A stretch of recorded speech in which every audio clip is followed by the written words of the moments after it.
Hey friends, welcome back. In this video, we're looking at more Spelljammer screenshots from the latest announcement videos put out by Wizards of the Coast. The video we'll be checking out this time is their What is Spelljammer Adventures in Space video. And just like before, I will be avoiding speculation as much as possible in order to focus entirely on what bits of classic Spelljammer lore have been carried forward for sure into 5th edition. Now, this video gives us a close look at the art for some monsters and some races, and I'm so excited, so let's jump in.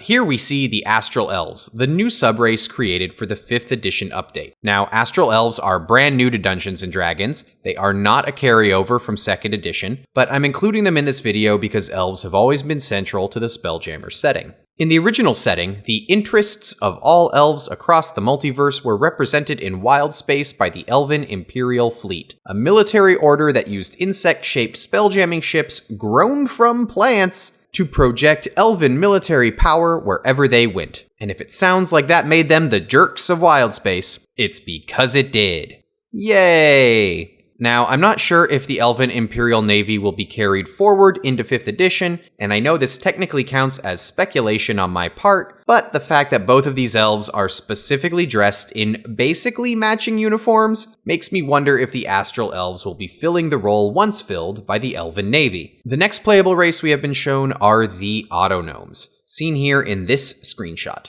I love this art so much, mainly because it diversifies the appearance of the Autognome. Originally, all Autognomes were basically depicted as these kind of butch metal gnomes with big metal mustachios, and they all looked like that, like a bunch of full metal Marios. Autognomes were essentially identical in this way because the conceit was that they were mass-produced for use as labor on the various gnomish settlements across wild space. Seeing these different takes on the Autognome is great, and I think this art specifically goes a long way toward encouraging the kind of eccentricity associated with the Autognome. It's really good stuff. This next screenshot goes out to all my subscribers who have been searching YouTube for monkey noises. I'm not sure I want to know why, so I'm not going to ask why. I'm only going to celebrate the fact that the Hadose are making their triumphant return to Dungeons & Dragons. And honestly, they've never looked better. I think all of their 2nd edition character comes through in this art, with a lovely added dose of 5th edition playfulness, which fits their classic lore quite well. The Hadose in 2nd edition were commonly found working on ships as warriors and deckhands, where their dexterity and agility came most in handy, with some groups even working aboard elven ships as multi-generational crews who dedicated their lives and the lives of their descendants to a single ship. Pretty much the only thing I see here that's changed is their fashion sense. In 2nd edition, the Hadose generally wore little to no clothing because their gliding membrane prevented them from being able to pull clothes over their bodies and limbs. Sometimes they wore caftans open on the side that they could drape over themselves, but it looks like in 5th edition they finally realized that garments such as tunics and pants and even individual sleeves can be laced or buttoned on, even if we don't see the laces here. Give me laces in my Hadose art, you cowards! Of course, here we have the very iconic GIF. No, I'm not going to make a GIF versus GIF joke. I've honestly always found the whole hard G versus soft G debate almost as tiresome and boorish as the is it a sandwich debate people love engaging in.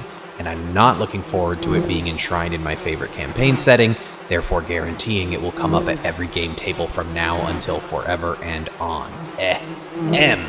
Now, what may not jump out to everyone, but what certainly jumps out to me, is the fact that these GIF are all dressed very differently, obviously communicating different class choices. The reason this jumps out at me is because 2nd edition GIF Society was a uniform mercenary military force. GIF mercenaries in 2nd edition were even raised from childhood by their unit, rather than the GIF who happened to give birth to them. They don't have a known home planet, and they make a living serving aboard various ships, providing their muscle and gunpowder to any captain who can pay their price and earn their respect. Of course, I suspect that this will be different in 5th edition. This next screenshot shows us the new playable plasmoids, which are probably the race I would end up playing if I were a player in a 5th edition campaign, instead of a lifelong forever DM who still loves dragging players back in time to a table where 2nd edition still reigns supreme. And I would play them because they were not playable in 2nd edition. Instead, our giant space amoebas were a relatively common class of monster that came in a number of different forms. You had some that fought with weapons like people, some really giant ones that just sort of floated around in space and tried to eat ships like amoebas would, creatures like that.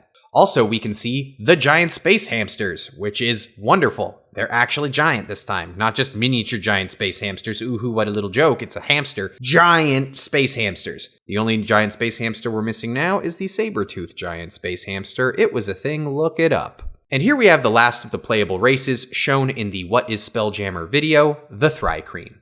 Most people associate this race with Dark Sun because the Dark Sun setting was the first to publish them as a playable race. Yet the Thri-kreen are much older than the Dark Sun setting itself. In fact, the Thri-kreen appeared in Spelljammer 1 year before Dark Sun was actually published.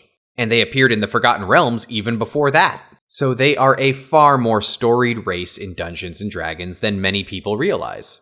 Of course, as far as I can recall, the Thri-kreen were only ever given a brief mention in the 2nd edition Spelljammer campaign as part of a short adventure. As far as playable races went, the setting offered 2 different playable mantis races, the Rastipedes and the Zixchill. But the Thri-kreen are just as good. Their publishing history does include classic Spelljammer, and their classic lore is actually pretty cool for the setting. More on that in a future video. On to the monsters, and oh, there are some good ones, like this old bastard right here. In 5th edition, it looks like this guy is going to be called the Murder Comet, but in 2nd edition, he was known as the Fire Lich. Now, Fire Liches were wizards who failed to become liches in a very specific fashion.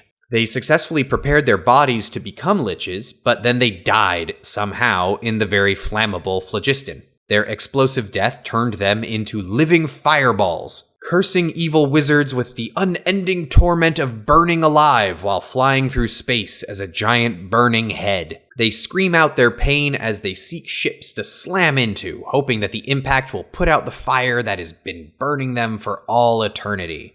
Now, I have no idea how much of this classic lore is going to carry over into 5th edition, and I know some changes have already been made. For example, one bit of classic lore is that fire liches are always solitary. They never travel with others of their own kind, yet we see a miniature showing a swarm of murder comets. So is the murder comet the fire lich of 2nd edition, or is it a new creature who inherited its classic look? We'll know in a few months, I suppose. Here we have the Solar Dragon from before, notably missing the main character from the announcement trailer. And here we have the Lunar Dragon. Kind of a goofy dude compared to the 2nd edition look, but this version of the monster definitely stands out in a way that the original Moon Dragon did not. Now, in 2nd edition, the Moon Dragon is an evil dragon that changes color from white to black and back again, depending on the phases of the moon where it lives. When the dragon is in its new moon color, black, it is chaotic evil and at its absolute strongest. When the dragon is in its full moon color, white, it is lawful evil and at its weakest. Although its mere presence in this form could force werewolves into their weir forms. And their original 2nd edition breath weapon was a cone of black frost that hardened quickly enough to entomb targets in pillars of black ice.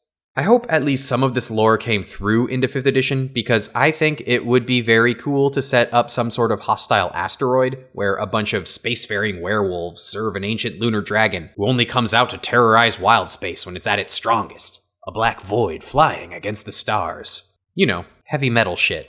Finally, we come to our last monster, although this screenshot doesn't show us the monster, it instead shows us their ship. Judging from the netting we see here, as well as the ominous red eyes and overall shape, I know right away that this is a Death Spider, the largest and most common spelljamming ship employed by the Neogi. Narratively, the Neogi tend to occupy the same space as the Mind Flayers. They are an unrepentantly evil and nightmarish race of opportunistic cannibals. Weird spider eels who created the Umber Hulks and who hope to enslave and consume all the sentient races of the multiverse.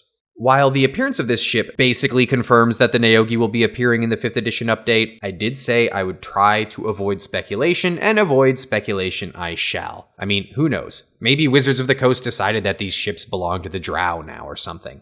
But I will say this. If the Neogi do return to Dungeons & Dragons in 5th edition, I will be so happy. They are so weird and so fun to roleplay as a dungeon master, and all I want is for everyone out there to experience everything classic Spelljammer has to offer them. That'll do it for this video. If you had fun watching and you are not currently subscribed to the channel, feel free to remedy the situation by subscribing now. I'll have a new video out around this time next week, looking at some of the other Spelljammer elements released by Wizards of the Coast, and if you don't want to miss it, subscribing is the best way to catch it. If you want to support the channel financially, please feel free to hit me up at patreon.com/unimportanthero. And if you can't support the channel financially but still want to support its growth, share the video on your favorite social media platforms, message it to your friends, join the crew, help the channel grow, and I'll see you all next time in Wild Space.